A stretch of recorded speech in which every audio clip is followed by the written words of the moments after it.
안녕하십니까. 자, 이번 강의는 요약집 51페이지죠. 법률행위의 취소가 나오고 있습니다. 일단 취소는 일단은 유효한 것을 소급적으로 무효화시키는 거잖아요. 그러면 유효한 것을 취소하게 되면 소급해서 무효가 된다. 이게 뭐예요? 취소예요.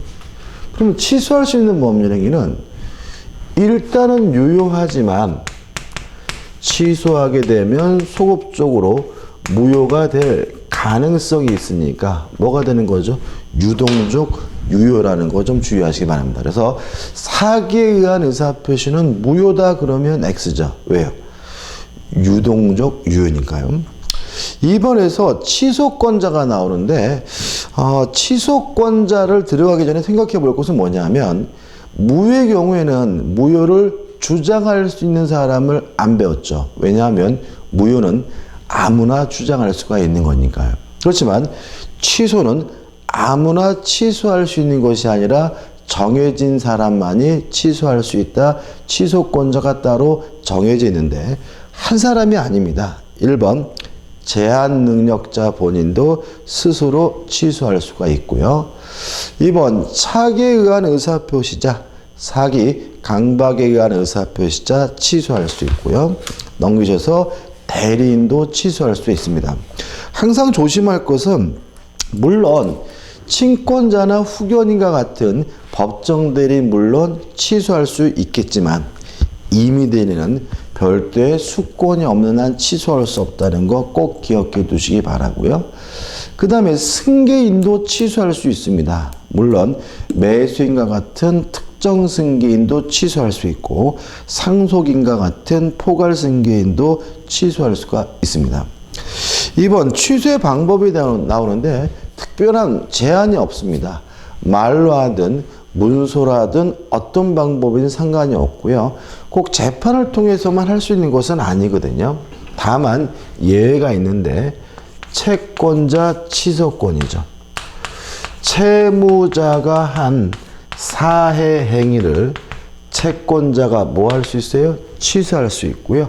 요 채권자 취소권 행사만은 반드시 재판을 통해서 행사해야 된다는 거 주의하시면 되고요. 3번 취소의 상대방은 취소하고자 하는 그 원래 법률행위 상대방이 됩니다. 조심할 것은 사기 친놈한테 하는 것도 아니고요. 현재 권리자에게도 하는 것도 아니에요. 취소하고 싶은 그 원래의 상대방에게만 취소한다는 거 주의하시기 바라고요. 4번 취소 효과 소급해서 무효가 됩니다. 따라서 이행하기 전이면 이행할 필요가 없고요. 이행한 것이 있다면 부당이득으로서 반환을 해줘야 돼요. 다만 주의하실 것은 제한능력자인데 제한능력자는 현존하는 이익 범위 내에서만 돌려주면 되고요. 유의하실 것은 현존 이익을 계산할 때는 술 먹고 춤추고 도박하고 유흥비로 탕진한 것만 소비된 것으로 보고요. 생활비로 쓰거나 병원비로 쓴다거나 같은 건전하게 소비한 것은 소비된 것이 아니라 현존이익으로 평가되고 있음을 주의하시기 바랍니다. 그 다음에 일부 취소, 일부 무효와 똑같습니다. 일부를 취소하면 원칙적으로 전부가 싹 무효가 되고요. 다만 그 취소 부분이 없더라도 법률행위를 하였을 것이라고 인정되는 경우는 예외적으로 일부만의 취소도 가능합니다. 끝이죠. 그 다음에 3번에서 취소할 수 있는 법률행위 추인이 나오는데 취소할 수 있는 법률행위는 유동적 무효거든요. 근데 만약에 추인을 하게 되면 더 이상 뭐 할 수 없게 돼요? 취소할 수 없게 되니까 취소할 수 있는 법률행위를 추인하게 되면 유동적 무효가 아니라 확정적 유효가 된다. 그죠? 확정자가 유효가 된다는 거 좀 생각해 보시기 바라고요. 요건이 필요한데 1번 추인권자가 나옵니다. 일단 취소권자만이 추인도 할 수 있습니다. 따라서 아무나 추인하는 것이 아님을 주의하시기 바라고. 누가요? 취소권자가 추인하는 거고요. 다만 이런 취소권자가 추인하기 위해서는 원인이 종료된 후에 해야 됩니다. 따라서 제한 능력자는 능력자가 된 후에야 비로소 추인할 수 있고요. 차고, 사기, 강박에 의한 의사표시자는 그 상태에서 벗어난 후에야 비로소 뭐죠? 추인할 수 있는데, 유의하실 것은 법정 대리인이 이런 제한이 없다는 거죠. 예를 들어서 친권자다 그러면 아들이 여전히 미성년인 상태에서도 뭐 할 수 있어요? 추인하는 것이 가능하다는 거 조심하셔야 되겠죠. 그 다음에 3번, 취소할 수 있는 법률행위인 줄 알면서 해야 되고요. 4번, 누구한테 합니까? 취소의 상대방, 다시 말하면 상대방에 대해서 하게 됨을 주의하시기 바랍니다. 효과, 더 이상 취소할 수 없으므로 확정적으로 유효가 되고요. 마지막에 수인의 취소권자가 있는 경우인데 한 사람이라도 추인하게 되면 더 이상 취소할 수 없게 됨을 주의하시기 바랍니다. 넘겨보시면 법정 추인이 나와요. 일단 법률 규정에 의한 추인인데 요건을 보시면 일단 이것도 원인이 종료된 후에 되는 것이 원칙이죠. 따라서 제한 능력자는 법정 추인도 원인이 종료된 후 능력자가 된 후에야 할 수 있고요. 또 사기, 강박, 착오에 의한 의사표시자도 그 상태에서 벗어난 후에 할 수가 있고요. 그 다음에 일정한 사유가 있을 것, 총 6가지가 나와 있지만 우리가 기억할 것은 진하게 쓴 거죠. 이행의 청구가 법정 추인이 되려면 취소권자가 해야 됩니다. 상대방이 이행을 청구하는 것은 법정 추인이 아님을 주의하시기 바랍니다. 그 다음에 5번, 권리의 전부나 일부의 양도도 법정 추인이 되려면 취소권자가 해야 됩니다. 상대방이 제 물건을 가져가서 팔아먹는 것은 뭐가 될 수 없어요? 법정 추인이 될 수 없다는 것 2가지 꼭 잊지 마셔야 되고요. 마지막으로 이의 유보가 없어야 합니다. 효력은 일반 추인과 마찬가지입니다. 더 이상 취소할 수 없으므로 확정적으로 유효한 것으로 바뀌게 됨을 주의하시기 바라고요. 그 다음에 우측에 보시면 제척기간 해가지고 행사기간이 제한이 있습니다. 추인할 수 있는 날로부터 3년, 법률행위를 한 날로부터 10년입니다. 일단 이 기간은 소멸시효가 아니라 제척기간인 거 주의하시고요. 우리 민법에서 숫자가 나오면 항상 조심할 것은 뭐냐면 숫자가 아니라 앞에 붙는 말이에요.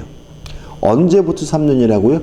추인할 수 있는 날로부터 3년입니다. 언제부터 10년이라고요? 법률행위를 한 날로부터 10년이라는 점 유의하시기 바랍니다.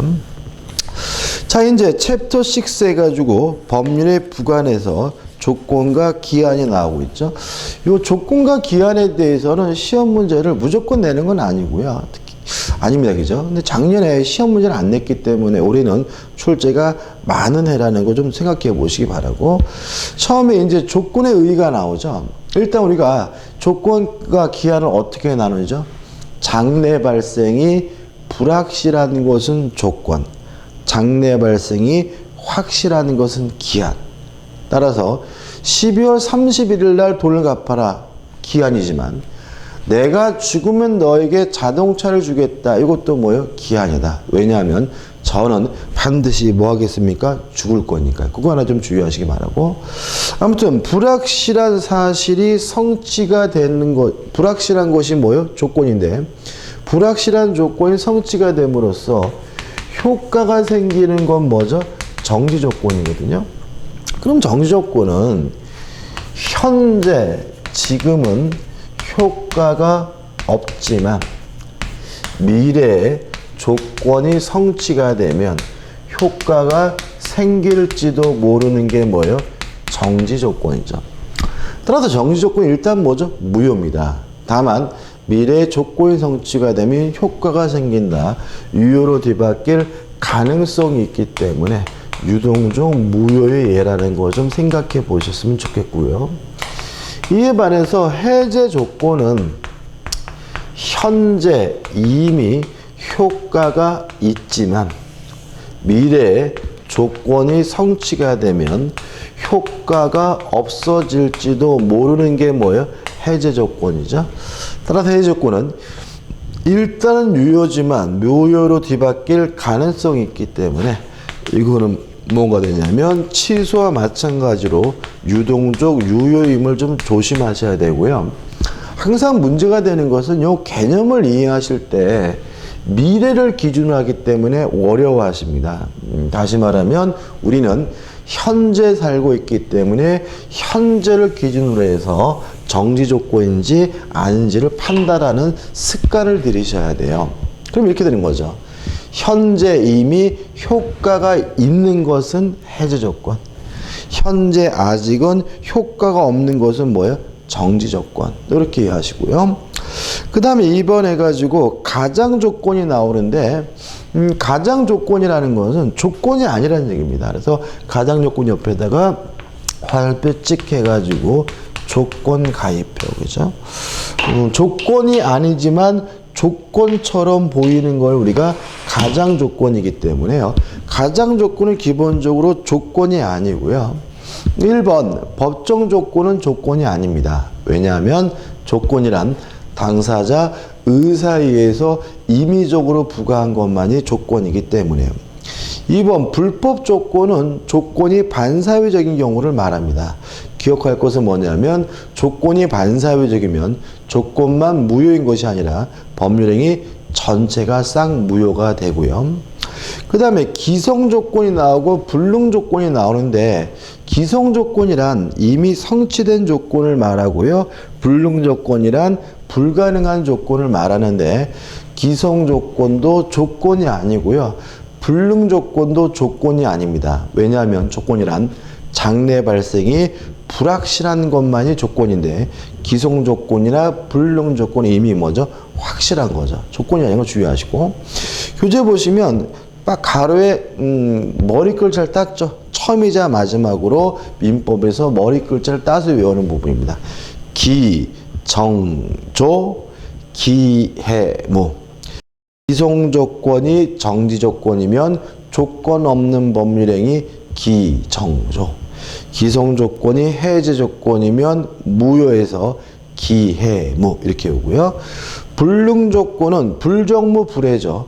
불능 조건이 정지 조건이면 무효해서 불정무. 불능 조건이 해제 조건이면 조건 없는 법률행위 불해조. 이렇게 되면 잊지 마시기 바랍니다.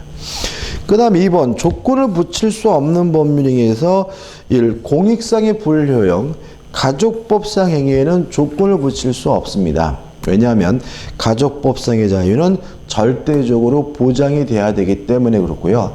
만약에 가족법상 행위에 조건을 붙이게 되면 반사회적에서 무효가 되고요.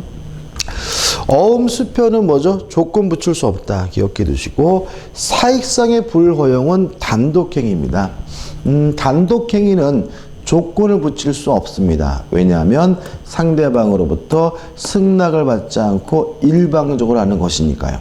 따라서 역으로 상대방이 동의를 해준다면 단독행위라 하더라도 조건을 붙이는 게 가능하고요. 또 상대방이 당연히 동의해 줄 것으로 예상되는 경우 상대방에게 이익만을 주는 단독행위는 조건을 붙일 수가 있습니다. 3번 이러한 조건을 붙일 수 없는데도 불구하고 조건을 붙였다면 법률행위 전체가 싹 무효가 됩니다. 넘기시면 조건의 성취와 불성취에서 조건 성취 의제가 나와있죠. 자, 이런 문제입니다. 공인중개사 시험에 합격을 하면 1억 주겠다라고 해놓고 시험 못 보게 감금했어요. 그럴 때는 어떨 거냐? 상대방은 조건이 성취됐음을 주장할 수가 있습니다. 조건이 성취됐음을 주장하면서 1억을 달라고 요구할 수가 있는데 조심할 것은 의제되는 시기인데 방해 시에 바로 성취됐음을 주장할 수는 없고요. 합격자 발표일까지 기다렸다가 1억 달라고 요구를 해야 됩니다. 왜냐하면 조건이 성취될 것으로 의제되는 시점은 방해 시가 아니라 방해가 없었다면 조건이 성취되었으라고 인정되는 때이기 때문에 그렇다는 거나 주의하시기 바라고요. 또 2번 조건 불성취 의제는 반대죠. 다시 말하면 합격하면 1억 주겠다라고 얘기를 해줬더니 이놈이 컨닝해서 합격했다. 다시 말하면 신의 측에 반해서 조건을 성취시켰다면 오히려 상대방은 조건이 성취되지 않았음을 뭐 할 수 있어요? 주장할 수 있다는 취지니까 기억해 두시기 바랍니다. 그 다음에 4번 조건부 권리에 효력해서 1. 조건 성취에 효력해서 침해가 금지됩니다. 우리 민법 148조는요. 조건부 권리를 침해하지 못한다라고 규정을 두고 있거든요. 따라서 침해하는 처분행위가 있다면 그 처분행위 일단은 무효입니다. 다만 무효를 가지고 제3자에게 대항하기 위해선 등기가 필요하고요. 이 등기는 가등기로 한다는 거 기억해 두시기 바라고요. 그 다음에 2번 조건부 권리는 처분할 수가 있습니다. 이거를 엉뚱하게 생각하시는 분이 있던데 이런 거죠. 그러니까 갑이 을한테 네가 공인중개사 시험에 합격하면 아파트를 주겠다라고 약속해 놓고 갑이 팔아먹었어요. 그럼 이 갑이 팔아먹는 거는 1번 조건 성취를 조건부 권리를 침해하는 처분행위니까 얘는 못하는 거죠. 근데 을은 합격하면 아파트를 받을 수 있는 권리가 있죠. 을은 자신의 권리를 뭐 할 수 있어요? 팔아먹을 수 있다. 이게 뭐예요? 2번 조건부 권리의 처분인 거죠. 을은 팔아먹을 수도 있고요. 보존할 수도 있고 또 담보로도 제공할 수 있고 을이 돌아가신다면 상속도 될 수가 있는 거죠. 그 다음에 마지막으로 2번 조건 성부 확정 후의 효력이 나오는데요. 조건부 권리는 소급하지 않습니다. 다만 당사자 간의 특약으로 소급시키는 것은 가능하다 정도만 정확하게 기억하시면 되고요. 그 다음에 하나 추가로 말씀드릴 거는 입증 문제입니다. 일단 정지 조건이라는 사실이 입증이 되면 이행할 필요가 없기 때문에 정지 조건임은 누가 입증하냐면요. 이행하기 싫은 사람, 효과 발생을 부정하는 자가 입증합니다. 다만 지금은 효과가 없지만 조건이 성취가 되면 그때는 뭐가 생겨요? 효과가 생기니까 정지 조건이 성취됐으면 누가 입증하냐면요. 효과 발생을 주장하는 사람이 입증한다는 거 꼭 기억하시고 이해해 두셔야 합니다. 그 다음에 기한입니다. 의는 장래 발생이 확실한 것이 기한인데 기한이 도래함으로써 효과가 생기는 것은 시기고요. 기한이 도래함으로써 효과가 없어지는 것은 뭐가 돼요? 종기가 되고요. 12월 31일 날 돈을 갚아라. 이런 12월 31일은 확정 기한인데 내가 죽으면 자동차를 주겠다. 이런 거는 뭐죠? 기한이긴 하지만 불확정 기한인 거죠. 왜요? 저는 반드시 죽긴 하지만 언제 죽을지 그 시점이 뭐 되지 않아요? 확정되어 있지 않기 때문에 그런 거죠. 그 다음 3번 기한을 붙일 수 없는 법률행위는 조건과 유사합니다. 다시 말하면 가족법상 행위에 기한 못 붙이고요. 또 단독행위도 기한을 못 붙이는 건 같아요. 근데 유의하실 것은 뭐냐면 어음수표는 조건은 못 붙이지만 기한, 시기는 붙이는 것이 가능하다는 거 조심하셔야 되고요. 넘겨보시면 기한부 법률의 효력이 나오는데 특별한 건 없죠. 기한 도래 전의 효력. 조건과 마찬가지로 의무자는 침해할 수가 없고요. 권리자는 자유롭게 처분할 수 있고 상속할 수 있고 보전, 담보를 할 수 있습니다. 2번 기한 도래 효력인데 시기가 도래하게 되면 효과가 생기고요. 종기가 도래하게 되면 효과가 없어져요. 주의하실 것은 뭐냐면 소급하지 않고 당사자 간의 특약으로도 소급시킬 수 없다는 건 꼭 기억해 두셔야 되고요. 그 다음에 마지막으로 기한의 이익이죠.